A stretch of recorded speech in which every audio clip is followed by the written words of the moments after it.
Hey guys, so we're out here today and I had a product I'd like to share with you guys. It's the esbit solid fuel cook set and stove.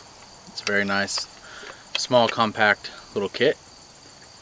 The reason I'm sharing this kit with you guys is because in my eyes I see it as a very good entry-level backpacking kit, and I'll share my views on why I think it's a great entry-level backpacking kit when we get into actually showing off the stove and how it cooks. The main way to use this is with esbit tabs, which the kit does come with. So we'll adjust the camera over there and I'll show you guys just how it works. Alright guys, so here's the esbit cook set. It comes in this nice stuff sack. Even though this isn't the lightest weight or the highest quality stuff sack, I do believe it's a crucial part of the kit, simply because the pot, after you use it, gets black on the bottom, and if you want to keep that off of your gear, then you need to keep it in the stuff sack.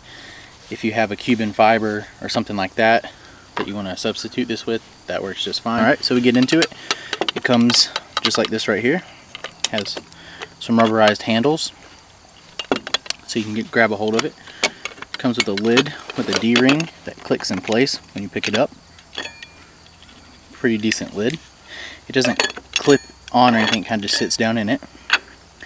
The pot itself has a little pour spout and some markings here for how many milliliters and ounces, but it's also marked on the inside, so if you can read backwards you can see the outside, but if you prefer to read straight on, just read right in the inside right here. 16 ounces is up to here, which in my opinion this works just fine for backpacking, simply because for myself personally, when I go backpacking, I don't go through as much water when cooking as I do when I go bushcrafting, because I like to cook meals where I just heat up water in my pot and pour it into a dehydrated meal or a homemade dehydrated meal with rice and things like that, so you don't actually really need to cook in your pot too much. So 16 ounces does just fine for me, and it's nice and light. This is aluminum, not titanium, but it's still very, very sturdy.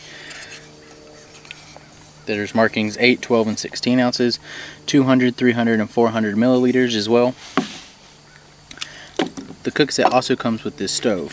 Now I have a cat food can alcohol stove in there, because I will use this with alcohol sometimes, but this is the way it comes. It comes with a few esbit tabs.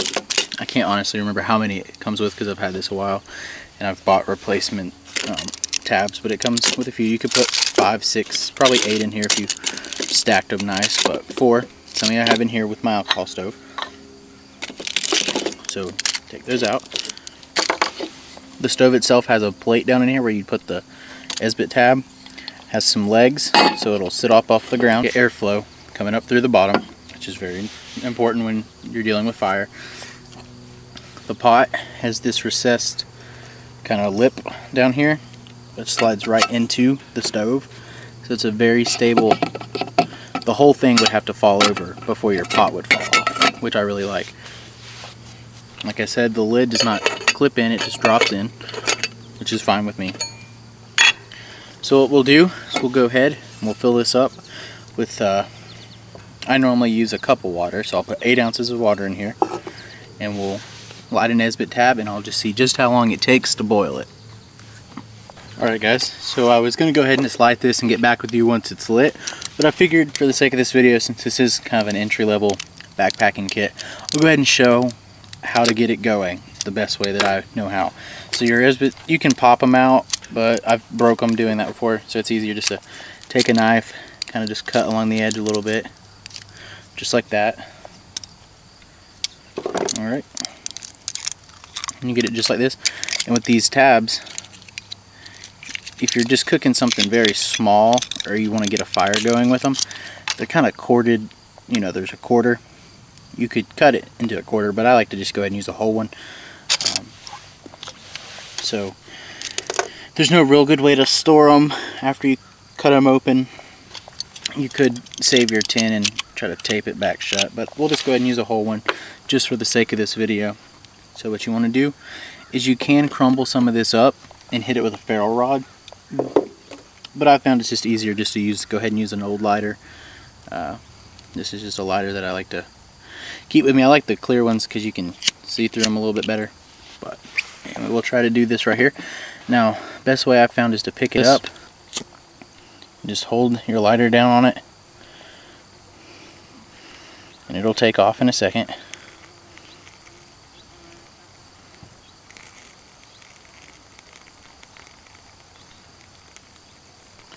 Alright, so it's going. Now you gotta give it just a few seconds to catch the whole thing on fire. I found that out. Alright, so we'll go ahead and take our Nalgene bottle right here. I'll put 8 ounces of water in it.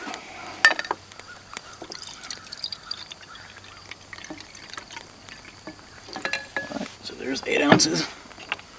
We'll put our lid on. Alright, and once that gets going, I'll get my timer out right here.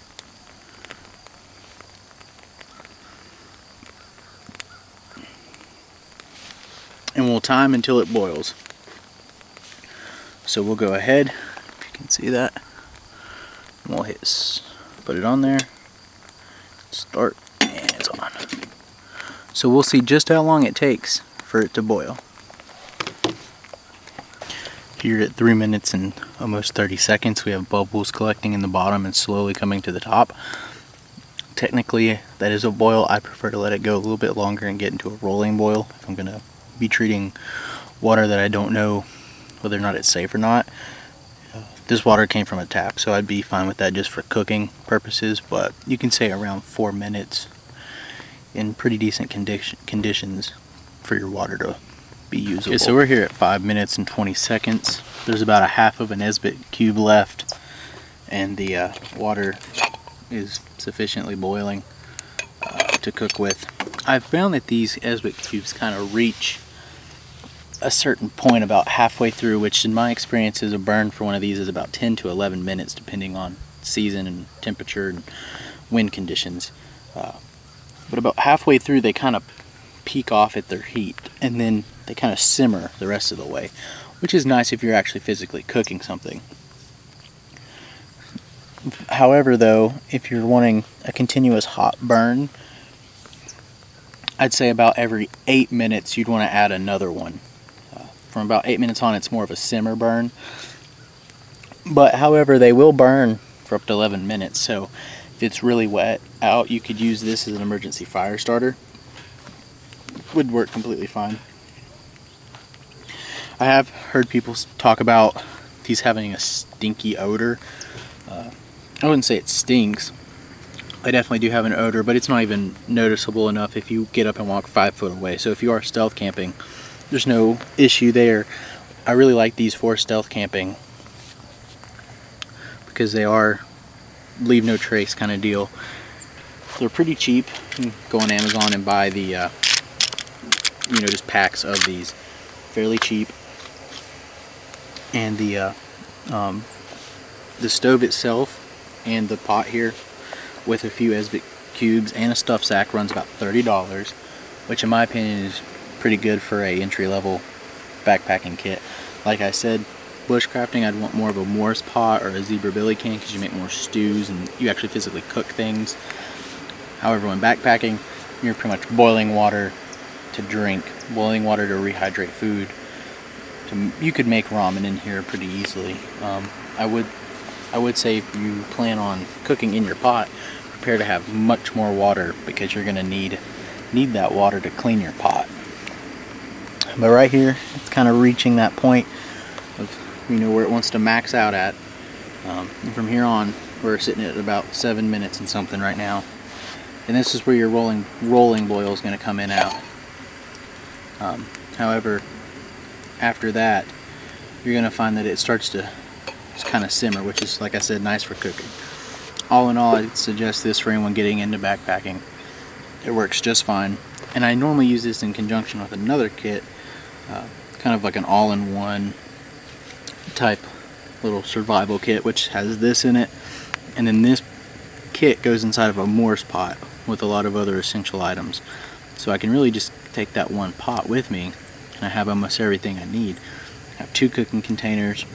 This one, in that roll, I use more for coffee and teas and things like that. Or if I just want to quickly heat up some things for a dehydrated meal.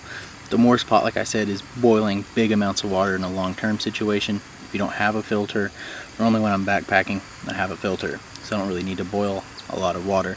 However, if you were in a survival situation and you needed to sit down and just survive, you can boil 2 cups of water, 2.5 cups of water almost, up to the edge, just time after time after time. It will work fine in a fire.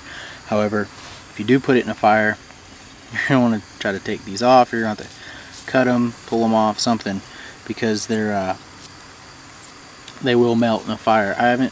They get a little tacky if the wind's blowing the wrong way, but just, you know, twist the pot around to keep the flames off the handle and they won't get too sticky on you.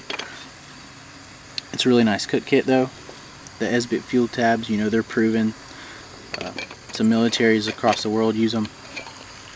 But yeah, there's your really rolling boil right there, which is more than you really need, in my opinion.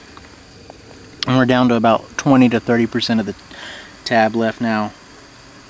So if you were wanting to actually cook something for a long period of time, just throw another one on top of there, and I found that that'll light itself right up just fine. So all in all, if you're looking for a cheap kind of all-in-one cook kit, definitely go with this. I have found that esbit actually works a little bit better in the winter than alcohol does. At least where I live, it gets pretty cold. So in the very, very harsh parts of winter, I will just go with esbit instead of alcohol. However, this does work really well with an alcohol stove. You could get by with some other cheaper pots, but they don't come with a lid or a stand to use esbit with. I really do also like the esbit folding stove, which works, you know, just as well. It just doesn't come with the pot. You'd have to have your own pot. This boils water pretty efficiently. However, my titanium pot with my cat food alcohol stove does boil quite a bit more, but that pot cost, just the pot cost almost what this whole thing cost. So it's kind of give and take there. I'm going to use this in some upcoming day hikes just to show it off a little bit more, because I really do like it as a beginner set. And, my channel's kind of geared toward beginners and just sharing things. So if you drop me a comment, let me know what you guys think about it. If you have one, let me know how you like it. If you're thinking about getting one, feel free to ask any questions that you have that I could possibly offer to answer. The stats for this thing can be found online if you want to do a quick search. I know some, you know, people watch my videos from different countries, so one stat that I would give out in the US isn't really relevant to them for their measuring system, so just look it up. It's a very popular pot, so yeah, just go ahead and it will kind of self-regulate here. If it starts to get too, it'll pop the lid up and let enough out. So there you go. Thank you guys for watching.